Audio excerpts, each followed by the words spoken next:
This is interesting. The Knicks report that Landry Shamet will be reevaluated in 4 weeks for his shoulder injury. We had originally thought that he might be out for the season, but there is a slim glimmer of hope that he may be able to return at some point with that shoulder injury, giving us back one of our sharpshooters from downtown and one of our more gritty defenders on the perimeter, although he is a little bit undersized. That being said, let me introduce myself. My name is Papa Left. I am the host of Your Knicks. Make sure you like, comment, and subscribe to this channel so we can get this content out to Knicks fans like you.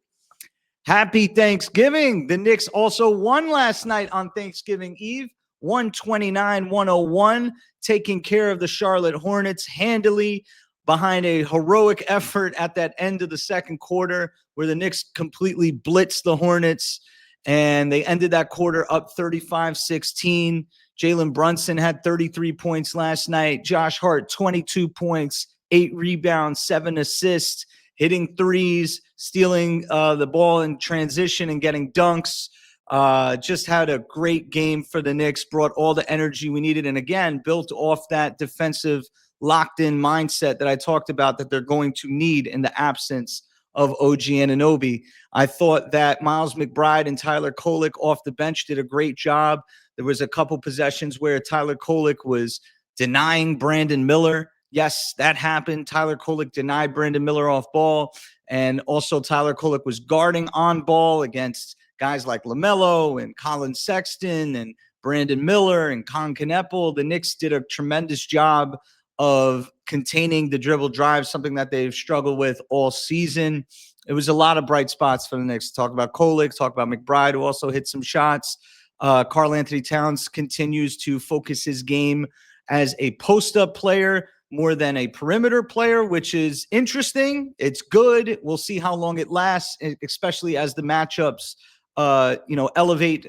We got a couple big matchups, not just figuratively, but literally this weekend with the Bucks and the Raptors. So we'll see how Karl Anthony Towns builds his momentum.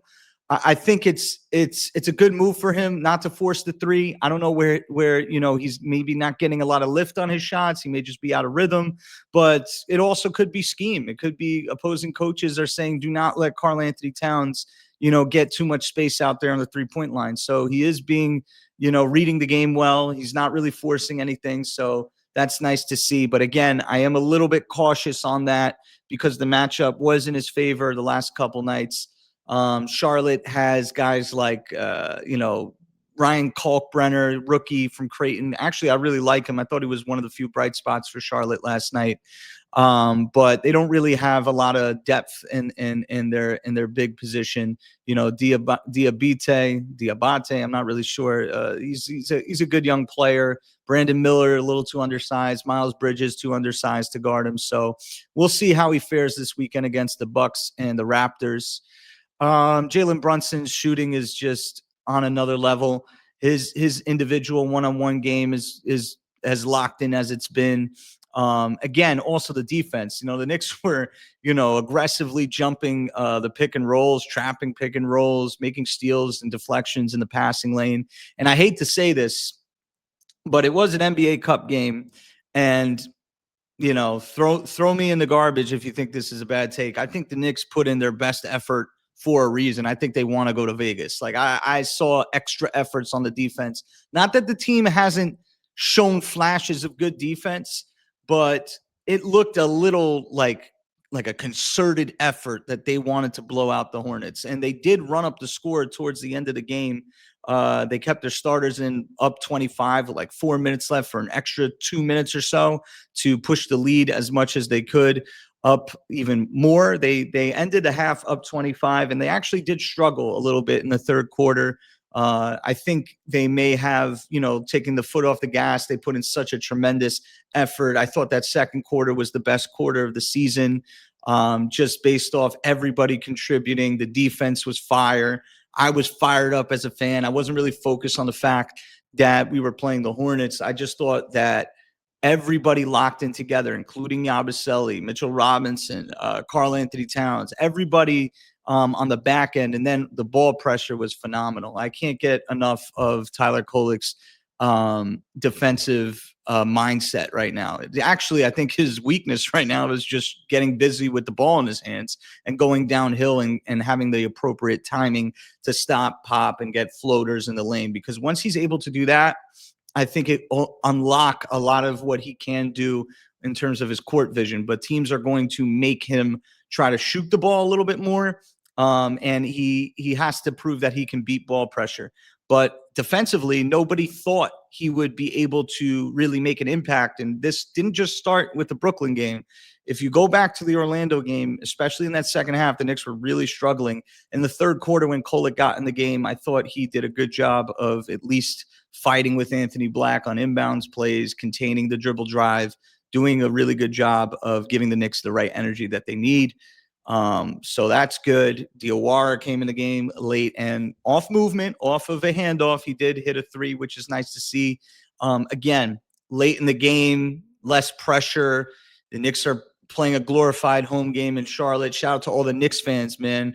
Happy Thanksgiving, by the way. It is Thanksgiving right now. I'm about to go spend some time with some family. This morning, I was with my wife. We went to the gym. We went to the East Orange High School football game locally against Barringer here in Jersey. Shout out to Knicks fans all over the world, man. Just repping, doing what you do, and getting out to these road arenas and really making these home teams, quote unquote, feel you. And I really appreciate that. Watching it on the screen, you guys are awesome. But it was a good game. I'm not going to look too much into it. Again, I'm more interested to see how the Knicks fare this weekend against the Bucks, who you might see Giannis back tomorrow night, and the Raptors, who are clicking on all cylinders. RJ Barrett will not be there; he has a sprained knee. But Brandon Ingram and Scotty Barnes, those are two jumbo wings, and we don't really have the physical profile to match up with that. But the Knicks are going small. That was another thing last night that I noticed is the Knicks went small. They went with Brunson, McBride, Hart, Bridges 1 through 4, and then Cat at the 5. And Mike Brown said in the postgame that was a planned idea even before Mitch got sick. So he's sticking with it. We'll see how long he sticks with it. But it doesn't mean that the double big is out of the picture either. You saw in that third quarter where the Knicks couldn't get a lot of defensive stops. Mike Brown went back to the double big in different variations. He had Mitchell Robinson in the game with Cat. I think he also had Yabusele in the game with Mitch or Cat. I have to double check that, but it was something that definitely stuck out to me as the Knicks tried to slow down the game and prevent the Hornets from putting up a lot of points. The Hornets did push the game to about 17, but every time they got a little close, the Knicks were able to hit some buckets. Just tremendous efforts all around. Mikal Bridges, another defensive masterclass. So again, good games against Brooklyn, good games against Charlotte. Not going to poo-poo these wins. They all count. And again, I do think that the Knicks really wanted to get that win. And if they win on Friday night, they guarantee themselves a extra NBA Cup, experience in the quarterfinals. I'm not an NBA Cup guy. I'm an NBA championship guy. But if these guys are motivated and they build, competitive habits out of it, I'm all for it. You know what I mean? If they want to go to Vegas and they want to, really put in that extra effort and see what that looks like on film, I'm for it because at least it holds them accountable. You saw the way they played against Miami at home when they had the NBA Cup game. They also put in a tremendous effort with practically a 7-man rotation. But I wanted to get into something else. Obviously, the Landry Shamet news. He's out for 4 weeks. I know a lot of people are doing the sprain injury. And I was actually curious on Twitter. I was like, why would the Knicks lie about this? Like to keep you buying their merch? Like you bought their merch when Noah Vonleh was a starting power forward. Like Wayne Ellington was shooting 10 threes a night and you went to the game. Like what is the motivation? And I understand like the Knicks are definitely an organization that prides themselves on positive PR as most franchises do. But the Knicks are, the world's most famous arena, Madison Square Garden. They know their fans are loyal. And I was like, but why would they lie about this? And a couple people on Twitter brought this up to me and it made a lot of sense. As the Knicks are hoping that Landry Shamet can come back with the shoulder injury, which there is a risk of re-injury, there is the idea that as they're shopping around players to see if they can replace his three-point shooting, they don't want that team to know that they're desperate. and that they know that the Knicks really need a shooter. If in fact they do, maybe over the next couple weeks, maybe Josh Hart's 3-point shot really is fixed with that broken finger. Maybe Miles McBride really does have that high arcing shot perfected. Maybe Tyler Kolek steps up. Maybe Karl Anthony Towns 3-point shooting, goes to the next level. Maybe OG comes back, and we don't really need that specialty 3-point shooter. But if we do, we don't want other teams to know that we're kind of like, I can't really curse on here, but out. Maybe you don't want us to know that we ain't got no options. You know what I mean? I'm sorry, Robin. I'm trying my best, man. I only cursed one time on here. You got to go all the way back in one of these episodes and watch and listen really close. But yeah, man, I'm doing a good job on here. Thanks for all the people that are subscribing. I am thankful to you, by the way. Didn't want to do a whole Thanksgiving thing. Like, I'm thankful for this. I'm thankful for that. The only real thing that I want you guys to know is I'm thankful for you guys. I just got a text like, where's the episode? Where's the episode? You guys are doing a tremendous job of supporting and keeping this channel growing with each episode. I think we're approaching 400 subscribers, which means that people are watching and engaging. The other thing that I wanted to talk about, I'm going to bring it up here on the stage, is this tweet I put out yesterday. And I was joking around. I'm not going to lie. I was bored. And I was thinking, like, what if I could just build the most ridiculous, the ridiculous lineup that makes no sense. But in theory, like, imagine this lineup. And I put it up there. I said, OG and Mitch, please don't massacre me for this. This is a joke. It's getting to a real thing. There's a method to my madness. OG and Mitch for Kawhi, Cat for Anthony Davis, which would make the Knicks starting lineup Brunson, Shamet, Bridges, Kawhi, Anthony Davis, which is pretty much 3 Hall of Famers with Bridges and Shamet. And then on the bench, you got Hart, McBride, Clarkson, and Yabusele, right? So obviously it's a joke. Obviously it would never happen. Obviously those players and Kawhi and Anthony Davis are huge injury prone players. And maybe like 3 years ago, that would be like a dynasty. But I put that up because, like my man Ninth Wonder says, shout out to Ninth Wonder, one of my favorite hip hop producers. If you don't know who Ninth Wonder is, after this video, play one of my videos and then play a Ninth Wonder instrumental. Man, he's one of the best, man. He's worked with Jay-Z, worked with Little Brother, Fonte, big time influence on me. But one of the things he said is he puts pills in the applesauce.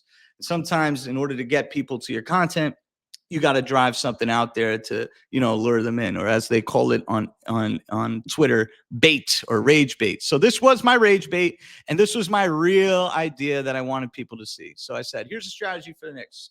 Trade salary, Yabusele, 5.5 mil, and a prospect, Dadier, who's 2.8 mil, that goes to 8.3, and the Wizards protected pick for a player on a rookie contract that hasn't been extended but can contribute now. Here's the list that I built. Obviously, some are not going to be available for the above package. Ayo Dosunmu, 7.5. Bilal Coulibaly, 7.2. Jeremy Sohan, 7.1. Usman Deng, 6.6. Jarris Walker, 6.6. Ochai Agbaji, 6.3. Taylor Hendricks, 6.1. Cam Thomas, 5.9. Tari Eason, 5.6. Dalen Terry, 5.4. Grady Dick, 5 mil. And Jordan Hawkins, 4.7. So the reason why I put that up is because right now, Guerschon Yabusele is not really producing as the 8th, 9th man of the rotation. As we saw in last year's playoffs, a guy in the 8th or 9th man rotation can really impact the game. Think of Campaign game 1. Think about Obi Toppin in game 1 in the Eastern Conference Finals. So you really need to make sure that you're obsessed about the smallest margin of error on your team. And you may be able to get a player that is not extended, meaning they're on the rookie scale contract, but the team doesn't know if they want to invest their future. And the Knicks do have a very interesting asset in that Wizards protected pick, because people call it a worthless pick. It's not a worthless pick. It's actually pretty valuable in the new CBA. It projects out to be the 30th to 35th pick this year, with the Wizards being terrible. And it's not going to convey to a lottery pick, a 9th to 15th pick, because the Wizards are probably going to be a bottom 8 team. So you get the 30 to 35 pick this year, and you get their second round pick, which will probably be a 30 to 40th pick again. So teams are willing to reset one of their young talented players for, to save money and get 2 of our seconds. So pay close attention to Yabusele's contract and maybe that Wizards pick, and see if the Knicks can improve their 8th man or 9th man in the rotation. But with that said, I hope everybody has a great Thanksgiving. Enjoy time with your family, And remember to follow me and subscribe to Your Knicks.